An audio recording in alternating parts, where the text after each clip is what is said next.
നമുക്കപ്പം രാവിലെ ബ്രേക്ക്ഫാസ്റ്റിന് ബ്രെഡും അതുപോലെ തന്നെ ബ്രൊക്കോളി ബട്ടർ ജസ്റ്റ് സോട്ട് ചെയ്തത് കൂടായിരുന്നു നമ്മൾ കഴിച്ചത്. ഇതിൻ്റെ റെസിപ്പി ഞാൻ ഓൾറെഡി അപ്ലോഡ് ചെയ്തിട്ടുണ്ട്. കണ്ടിട്ടില്ലാത്തവർ എന്തായാലും ഒന്ന് പോയി കാണുക. ഇങ്ങനെ സിമ്പിളായിട്ടുള്ള ബ്രേക്ക്ഫാസ്റ്റൊക്കെ ഇഷ്ടമുള്ളവർ ഒന്ന് ജസ്റ്റ് ട്രൈ ചെയ്ത് നോക്കുക.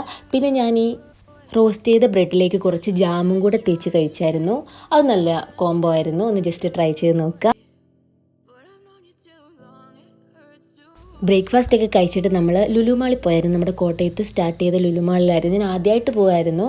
അപ്പം ജസ്റ്റ് കുനാഫ കണ്ടപ്പോൾ ഞാനൊന്ന് വീഡിയോ എടുത്താണ്. ഞാൻ ഒന്നും തന്നെ വീഡിയോ ഒന്നും എടുക്കാൻ പ്ലാനില്ലായിരുന്നു. അപ്പോൾ ജസ്റ്റ് ഇതൊക്കെ കണ്ടപ്പം ഓരോരോ ക്ലിപ്പ് വീതം അങ്ങനെ എടുത്തതാണ്. ഇതൊക്കെ ഫ്രൂട്ട്സ് ആണെന്ന് തോന്നുന്നു. ഫ്രൂട്ട്സ് അല്ല സ്നാക്സ് ആണെന്ന് തോന്നുന്നു. പിന്നെ കുനാഫ നമ്മൾ വാങ്ങിയായിരുന്നു കുറച്ച്.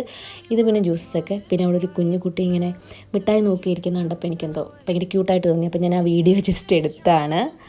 പിന്നെ നമ്മൾ സോസേജ് വാങ്ങിയായിരുന്നു. നമുക്കിങ്ങനെ സിമ്പിളായിട്ടുള്ള ബ്രേക്ക്ഫാസ്റ്റൊക്കെ ഉണ്ടാക്കി കഴിക്കാൻ ഭയങ്കര ഇഷ്ടമാണ്. അപ്പം നമ്മൾ ഒരു പാക്കറ്റ് സോസേജ് വാങ്ങിയായിരുന്നു. ഭയങ്കര വെറൈറ്റി സോസേജസ് ഒക്കെ ഉണ്ടായിരുന്നു. അപ്പോൾ നമ്മൾ ഇത് ജസ്റ്റ് ഷോപ്പിംഗ് ഒക്കെ കഴിഞ്ഞ് നമുക്ക് പയ്യെ വിശന്ന് തുടങ്ങി. പിന്നെ നമ്മൾ ഫുഡ് കോർട്ടിലോട്ട് പോയിട്ട് ജസ്റ്റ് ഒരു ബർഗർ മാത്രം വാങ്ങിയിട്ട് നമ്മൾ ഷെയർ ചെയ്ത് കഴിക്കും. നമ്മൾ അൽബേക്കിൽ നിന്നായിരുന്നു വാങ്ങിയത്. അത്യാവശ്യം വെർത്തായിട്ടുള്ള ബർഗറായിരുന്നു. പിന്നെ നല്ല ടേസ്റ്റൊക്കെ ഉണ്ടായിരുന്നു. പിന്നെ അത് കഴിഞ്ഞ് നമ്മൾ വാഫിലൂടെ ട്രൈ ചെയ്തായിരുന്നു. ഞാൻ ആദ്യമായിട്ടാണ് വാഫിൽ കഴിക്കുന്നത്. കിറ്റ്കാറ്റിൻ്റെ ഫ്ലേവറായിരുന്നു എടുത്തത്. പക്ഷെ നല്ല ടേസ്റ്റ് ഉണ്ടായിരുന്നു. ഇനി ബാക്കി എല്ലാ ഫ്ലേവേഴ്സും ഒന്ന് ട്രൈ ചെയ്ത് നോക്കണം. അപ്പോൾ അത്രയേ ഉള്ളൂ വീഡിയോ. Thanks for watching.